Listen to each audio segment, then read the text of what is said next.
សូម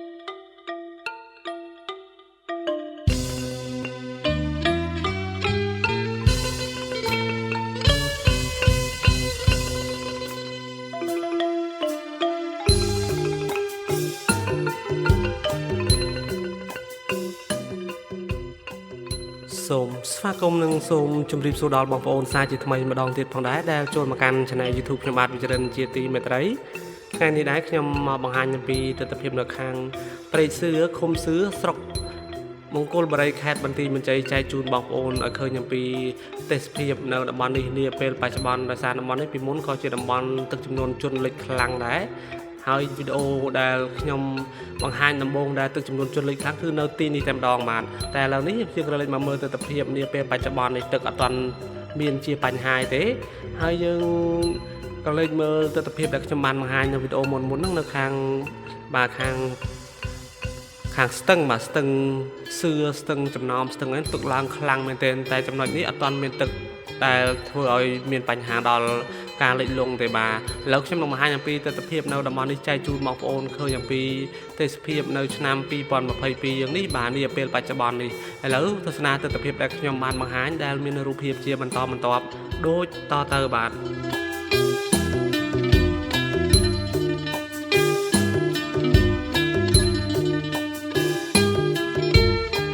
ហើយក៏សូមអភ័យទោសដល់បងប្អូនទុកជាមុនផងដែរចំពោះការអធិប្បាយរបស់ខ្ញុំបើមានការខ្វះខាតឬលើសលុះនៅពាក្យសម្ដីណាមួយក៏សូមអភ័យទោសទុកជាមុនផងដែរហើយនៅក្នុងវីដេអូនេះខ្ញុំនឹងបង្ហាញអំពីទស្សនវិជ្ជានៅសកម្មភាពផ្សេងៗដូចជាការភ្ជួររាស់ស្រូវអីចឹងការដឹកស្រូវដឹកអីជាច្រើនផងដែរហើយមានការភ្ជួររាស់ស្រែបងប្អូនហើយមានក្មេងៗជាច្រើនកំពុងតែនៅខាងក្រោយយ៉ាត្រាក់អីហ្នឹងដើម្បីចាប់ត្រីបងប្អូននឹងបានឃើញបានទស្សនានៅក្នុងវីដេអូនេះនោះក៏តែត្រាក់ជួរទាំងពីរនោះខ្ញុំនឹងថតចិត្តចែកជូនបងប្អូនទាំងអស់គ្នាបានទស្សនាឥឡូវនេះខ្ញុំនឹងបង្ហាញអំពីទស្សនវិជ្ជាខ្ពស់បន្តិចសិនហើយផ្លូវនេះយើងអាចធ្វើដំណើរទៅខាងបាទភូមិបាឡាំងជ្រៃភូមិអូជួបថ្មីហ្នឹងយើងទៅតាមនឹងឯងផ្លូវវត្តហូបអាស័យអីហ្នឹងហើយយើងក៏លេចមកមើលទស្សនវិជ្ជានៅនេះហាងគេមានហាងបាយមួយឥឡូវបងប្អូនបាទឥឡូវខ្ញុំចាប់ដាក់យកទស្សនវិជ្ជានៅកន្លែងគេជួអត្រាក់សិនកន្លែងគេជួស្រែបងប្អូនអត្រាក់ពីជួស្រែតែម្ដងហើយខ្ញុំថតនេះអត់ទាន់មានក្មេងៗមករើសត្រីទេមកចាប់ត្រីទេបាទនេះទស្សនវិជ្ជានៅការធ្វើ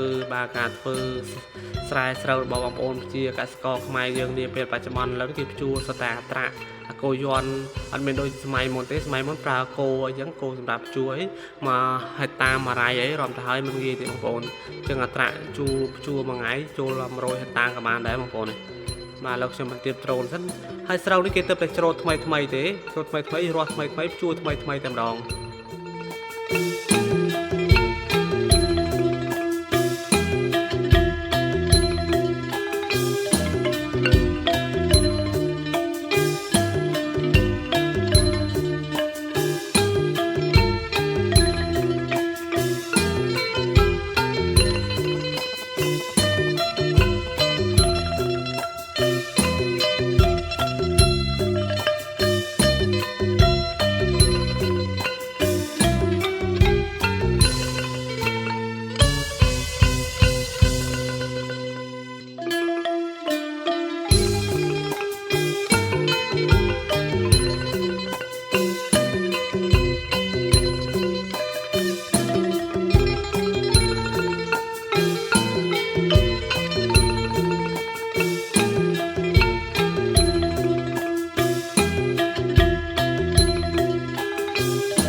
ខ្ញុំជាត្រូនឆ្ពោះទៅកន្លែងអាត្រាក់មិញហ្នឹងនេះក្មេងៗចាប់ផ្ដើមចោះមកហើយចាប់ផ្ដើមចោះមករើសគេដើរចាប់ត្រីបងប្អូនវាគេដើរក្មេងៗដើរតាមក្រោយអាត្រាក់ពេលអាត្រាក់ជួអញ្ចឹងគេដើរតាមក្រោយអាត្រាក់ជួនកាលក្នុងស្រែនឹងសម្បូរត្រីអីចឹងត្រីវាជាប់នឹង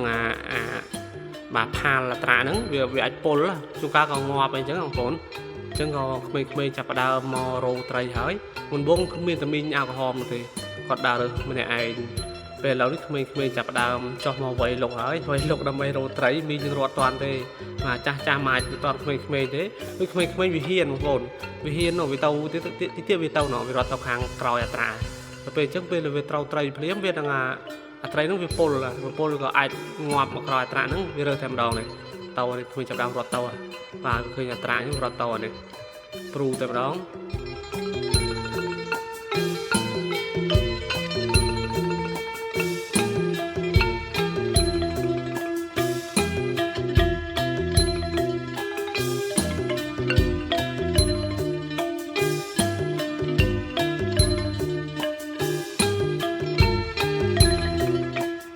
តែរើសបានមិនបានខ្ញុំអត់ដឹងទេបងប្អូនមើលតាមវីដេអូហ្នឹងទៅព្រោះខ្ញុំថតហ្នឹងខ្ញុំចូល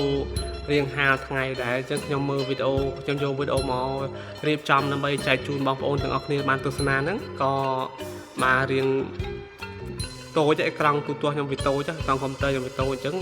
បងប្អូនអាចមើលច្បាស់ជាងខ្ញុំដោយសារបងប្អូនមើល TV ធំមកឥឡូវនេះខ្ញុំបង្ហាញអំពីទស្សនវិជ្ជានៅការធ្វើនេះ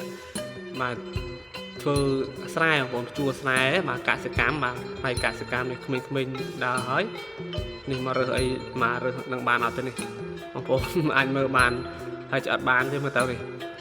បាទត្រាក់ចាប់ដើមបន្តដំណើរទៅទៀតហើយក្មេងៗដើររត់អត់តអត្រាក់ទេបងប្អូនដោយសារអត្រាក់លឿនដែរបាទមិនមែនយឺតទេដោយសារផ្លូវថាទឹកតែស្រួលអត់រលាក់បងប្អូនចឹងអត្រាក់ជួររស់ស្រួលតែម្ដងនេះក្មេងៗចាប់ដើមរត់ទៅហើយ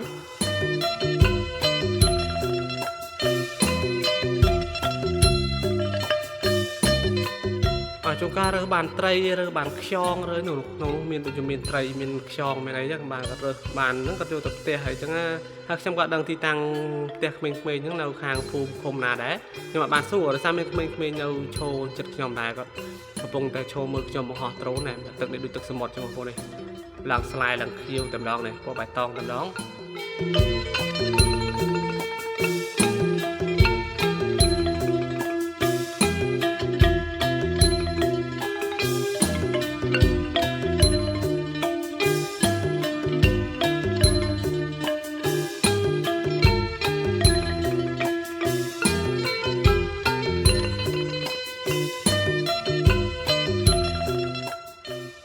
ឥឡូវខ្ញុំនឹងបញ្ជាដ្រូនឆ្ពោះ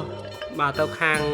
ផ្លូវទៅខាងភូមិបាឡាំងជ្រៃដើម្បីបង្ហាញអំពីទស្សនវិជ្ជានាពេលបច្ចុប្បន្នឲ្យបងប្អូនយើងឃើញអំពីទេសភាពស្រែស្រូវដ៏ធំល្វឹងល្វើយនៅតំបន់នេះដោយសារតំបន់នេះក៏ជាតំបន់មួយដែលធ្លាប់រងគ្រោះដោយទឹកជំនន់ខ្លាំងជាងគេតែម្ដងហើយមកជួរផ្លូវនេះសុទ្ធតែទឹកហូរកាត់មកដល់ឆ្កេះដល់ហើយបងប្អូនធ្លាប់បានទស្សនានៅវីដេអូខ្ញុំមុនហ្នឹងដែលខ្ញុំធ្លាប់ទៅខាងយកអំណោយរបស់បងប្អូនសប្បុរសជនដែលរស់នៅឯនេះសមុទ្រហ្នឹងយកទៅចែកជូនបងប្អូនយើងដែលរងគ្រោះដោយទឹកជំនន់នឹងមានជីវភាពខ្វះខាតនៅខាងភូមិបាឡាំងជ្រៃខ្ញុំទៅផ្លូវនេះឯងហើយផ្លូវនេះអត់មានមកជិះម៉ូតូបានទេគឺជិះទូកទាំងអស់តែម្ដងបាទហើយមកវគ្គខ្ញុំកាលនោះខ្ញុំជូនអំណោយទៅនោះខ្ញុំជិះឡានចូលទៅដំបូងពីសឿទៅជិះឡានណាបន្ទាប់មកជូនដាក់កុយ័នបាទទេពីឡានទៅអកុយ័នទេពីអកុយ័នទៅទូកបាទចេញពីទូកទៅអកុយ័នទៀតបងប្អូន 3-4 តំណរងតែបានទៅដល់កន្លែងទីតាំងដែលចែកហ្នឹងវាច្រើនកលៈដោយសារទឹកចំនួនជនលិចហ្នឹងវាមកវគ្គមកកលៈអញ្ចឹងក៏ពិបាកក្នុងការចែកអំណោយយកមកទៅចែកបងប្អូនយើងហ្នឹងប៉ុន្តែអត់ជាបញ្ហាទេបងប្អូនវាសុបាយដែរបងប្អូនយើងធ្វើការបានជួយជាបរិវត្តខ្មែរយើងដែលមានជីវភាពខ្វះខាតនឹងរងគ្រោះដោយទឹកជំនន់ដែលគាត់ត្រូវការជំនួយជាចាំបាច់ហើយយើងបានធ្វើបន់ផងជួយខ្មែរយើងផងអញ្ចឹងក៏ហត់មិនជាហត់ណាទេបងប្អូនវាសុបាយដែរបងប្អូនតែយើងធ្វើអញ្ចឹងវាសុបាយដែរដោយសារយើងមានទឹកចិត្តក្នុងការធ្វើអញ្ចឹងទៅបើយើងអត់មានទឹកចិត្តក្នុងការធ្វើប្រហែលជាមិនអាចទៅរួចទេបងប្អូនអញ្ចឹងក៏សូមថ្លែងអំណរគុណដល់បងប្អូនដែលរស់នៅឯនេះសមុទ្រផងដែរដែលតែងតែជួយឧបត្ថម្ភបាទនឹងជួយឧបត្ថម្ភជាពិសេសគឺជួយដល់បងប្អូនប្រជាពលរដ្ឋខ្មែរយើងដែលមានជីវភាពខ្វះខាតហ្នឹងឲ្យខ្ញុំដើររកបងប្អូនដែលមានជីវភាពខ្វះខាតទីទាល់ក្រោយហ្នឹងដើម្បីយកអំណោយបន្តិចបន្តួចដែលជា បាទអំណោយរបស់សប្បុរសជនយើងដែលរស់នៅឯនេះសមុទ្រហ្នឹងគឺទៅចែកជូនបងប្អូនយើង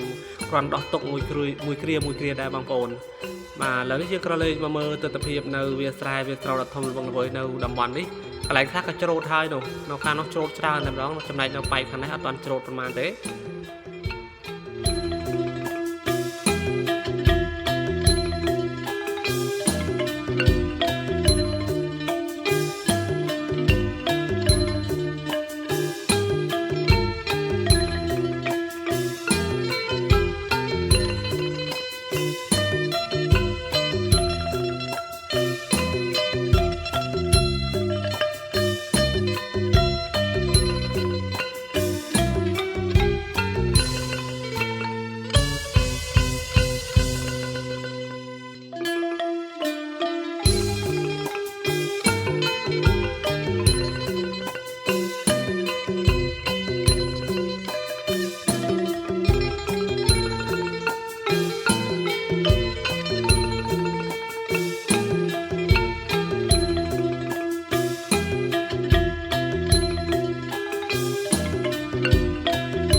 ខ្ញុំជាដ្រូនឆ្ពោះចាប់យកទស្សនវិជ្ជានៅ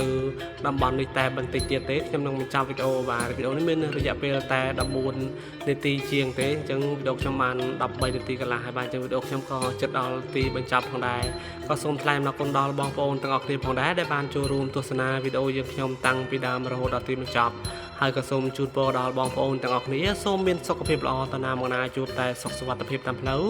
រកស៊ីទទួលទានមានសុភមង្គលនិងក្តីសុខក្នុងគ្រួសារជានិរន្តរ៍តទៅផងដែរ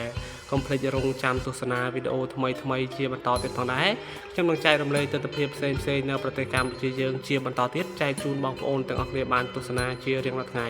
សូមមេត្តាជួយចុច Subscribe និងរូបកណ្ដឹងម្នាក់មួយផងដើម្បីទទួលបានវីដេអូថ្មី